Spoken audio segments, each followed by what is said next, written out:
Magandang umaga sa ating lahat. Ngayon ay December 1, 2024 at narito ang update ukol sa maging lagay ng panahon sa susunod na 24 oras.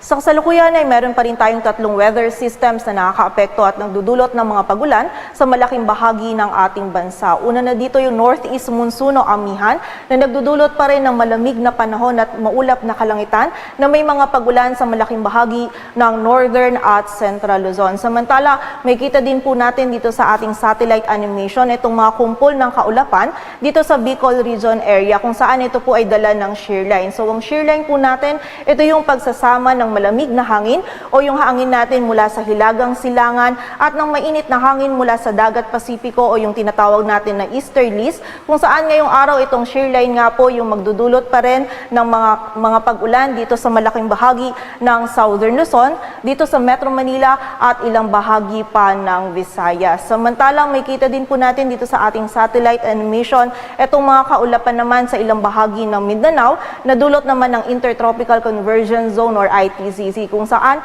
ngayong araw po yung ITCZ magdudulot pa rin ng mga kalat-kalat na pag-ulan, pagkilat at pagkulog dito sa may southern at western sections ng Mindanao, maging sa bahagi din ng Palawan. So pag-iingat po para sa ating mga kababayan sa banta ng mga pagbaha at pagguho ng lupa. Samantala, wala po tayong minomonitor or namamataan pa na low pressure area or bagyo na maaring pumasok sa loob ng ating area of responsibility at makaapekto sa ating bansa. Ngunit po sa mga susunod na araw ay hindi natin inaalis yung possibility na meron tayong mabuong LPA dito sa may kanluran ng Palawan or dito din sa may silangan ng Visayas. At bagamat nakita po natin na posibleng merong mabuong LPA, ay hindi naman po natin ito nakikita na magiging isang ganap na bagyo. At yung shear line po, yung patuloy pa rin na magdudulot ng mga pag-ulan dito sa ilang bahagi ng Luzon sa mga susunod na araw. At dulot nga po ng shear line ay meron tayong mga heavy to intense na mga pagulan pa rin na mararanasan sa Quezon, Camarines Norte, Camarines Sur, Catanduanes, Albay at Sorsogon. Samantalang moderate to heavy naman yung mga pagulan sa Batangas, Laguna, Marinduque, Romblon, Oriental Mindoro, sa bahagi din ng Aklan, Masbate, Northern Samar, Biliran, Samar at Eastern Samar. So pag-iingat po para sa ating mga kababayan dyan sa mataas na banta ng mga pagbaha at pagguho ng lupa. Samantala, bukas naman po meron pa rin tayong mararanasan ng mga moderate to heavy na mga pag-ulan na dulot pa rin ng shear line sa bahagi ng Quezon, Camarines Norte, Camarines Sur at sa area din ng Catanduanes.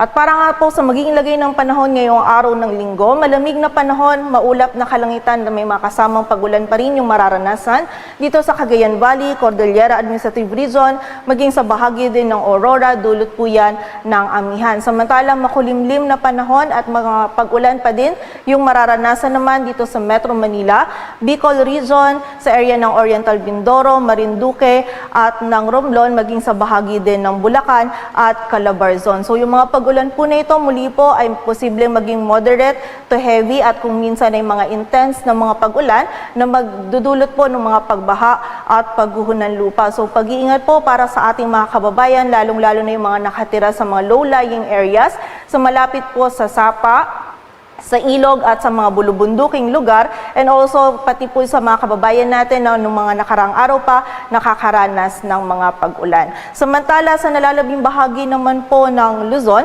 ay meron tayong mararanasan lamang ng mga isolated na mga mahinang pag-ulan or pag-ambon na dulot ng amihan. Agwat ang temperatura sa Metro Manila ay mula 23 to 30 degrees Celsius.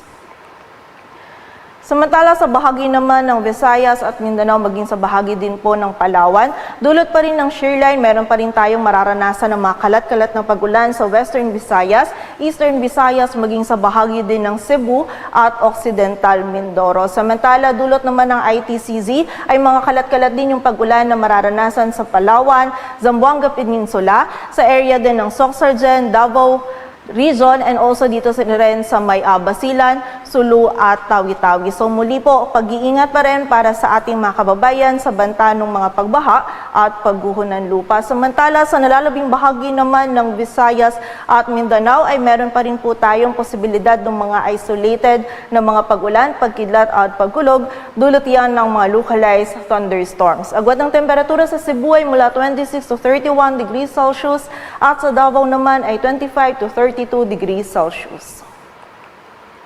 At dulot po ng amihan, meron pa rin tayong nakataas na gale warning sa mga dagat baybayin ng Isabela, Northern Aurora, northern at eastern coast ng Polillo Islands, maging sa northern and eastern coast ng Catanduanes, kung saan hindi pa rin po natin pinapayagang pumalaot yung mga kababayan nating mga isda, pati na rin yung may mga maliliit na sasakyang pandagat.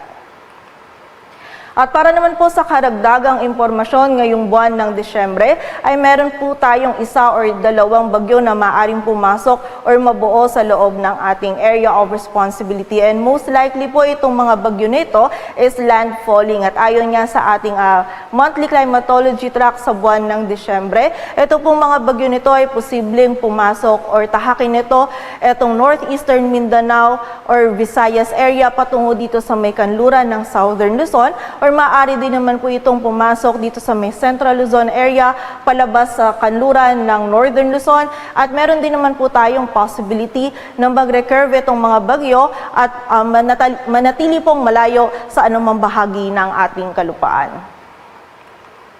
Dito sa Metro Manila, ang araw ay sisikat mamayang 6:05 ng umaga at lulubog mamayang 5:25 ng hapon. Patuloy po tayo magantabay sa updates na ipapalabas ng Pag-asa, at para sa mas kumpletong impormasyon, bisitahin ang aming website, pagasa.dost.gov.ph.